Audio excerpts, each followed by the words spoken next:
Thank you, Madam President, and good evening, everyone.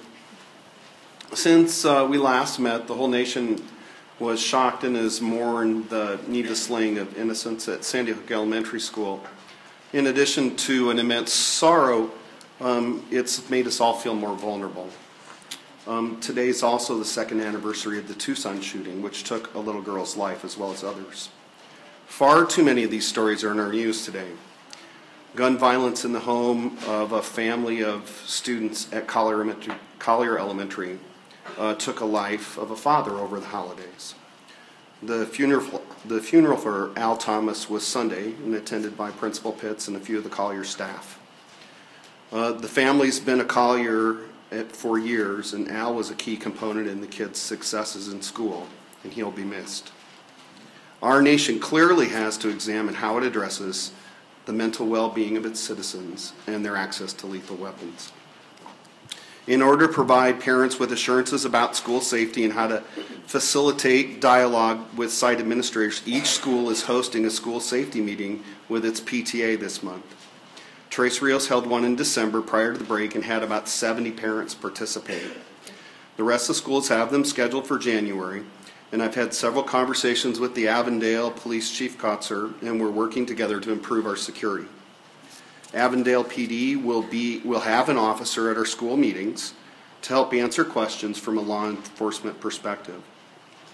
Our staff are also reviewing our emergency plans, which are based on a template from our insurance trust. Although comprehensive, we are reviewing those of other districts for information that we might be able to incorporate changes. Some of the changes we're looking at will require some additional expenses. We feel we can absorb those into our capital override and help from our facilities use funds. Even with the recent deal stuck in Washington, D.C., education is again on the edge of a fiscal cliff. Widespread cuts to federal education funding have been spared, but only temporarily by the last-minute deal that delays sequestration until March. The deal, however, includes $6 billion in cuts to domestic programs, which would affect education. The delay means that there will be fresh debate over potential spending cuts, as well as continued uncertainty for school districts. In our case, we still may have as much as $250,000 at risk in next year's budget. The story is a bit different on the state budget. Analysts reported that revenue collections for the end of 2012 grew by 8% compared to the year before. The growth is driven by robust income tax collections, which were $17.7 million above the budget forecast.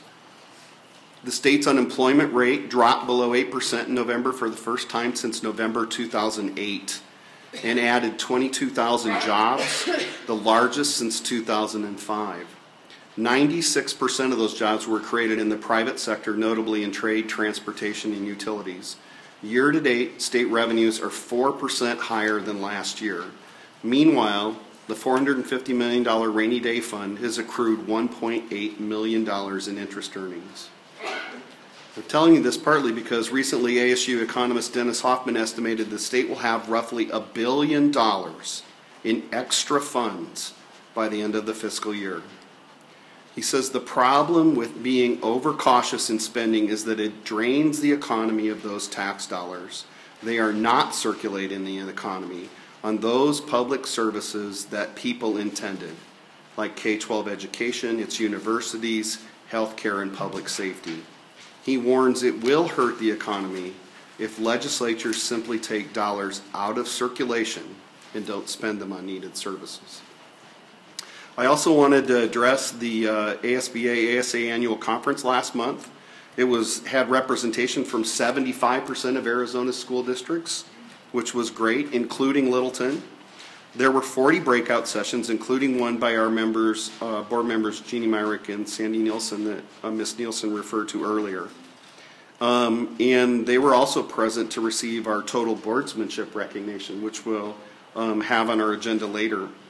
Jim Beardman told the group that the home is the cradle of learning, but it isn't always the big ones teaching the little ones, and I'm sure parents in our audience know just what I mean. Many lessons in leadership are learned in parenting. Some of those leadership lessons are common to our work here. First, People, situations, and circumstances change over time. Second, as these change, so do the requirements for sustaining success. And finally, we need to be willing to work to make changes ourselves to be successful.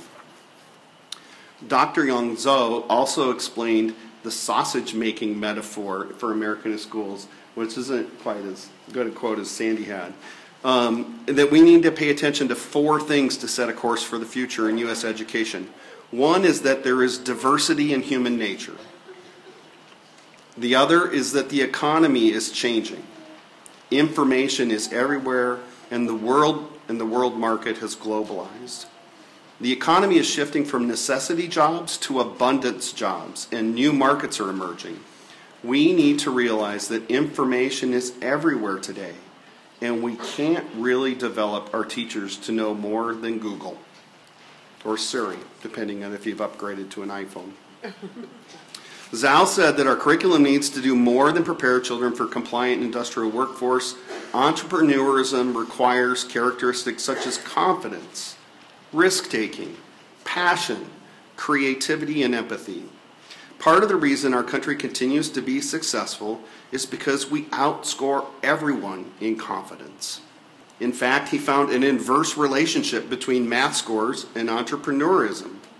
And he concluded that this is a strength for our nation, which we should embrace. Also, I have Mr. Hicks. He's serving as a new member of the Auditor General's School Finance Advisory Committee, working on a team to assess financial health of school districts.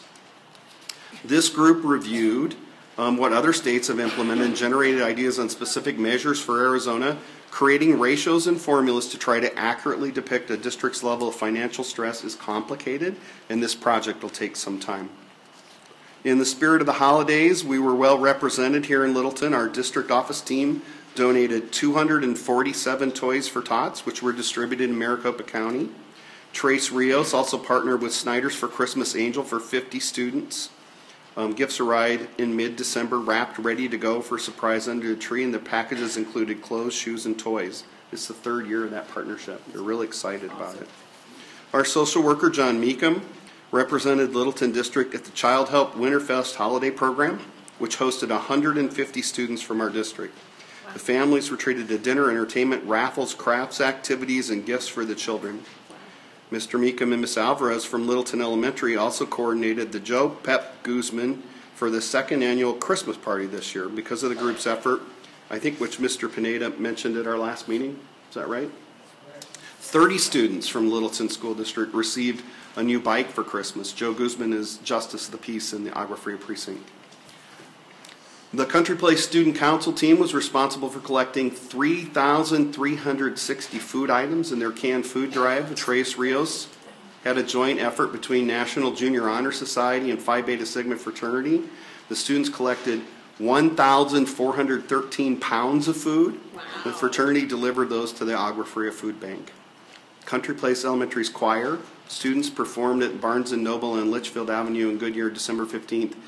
Various holiday songs including Grown Up Christmas Wish, All I Want for Christmas, and Swingin' Christmas. In sports, there's only 4 weeks from the finish line, and division titles are still too close to call.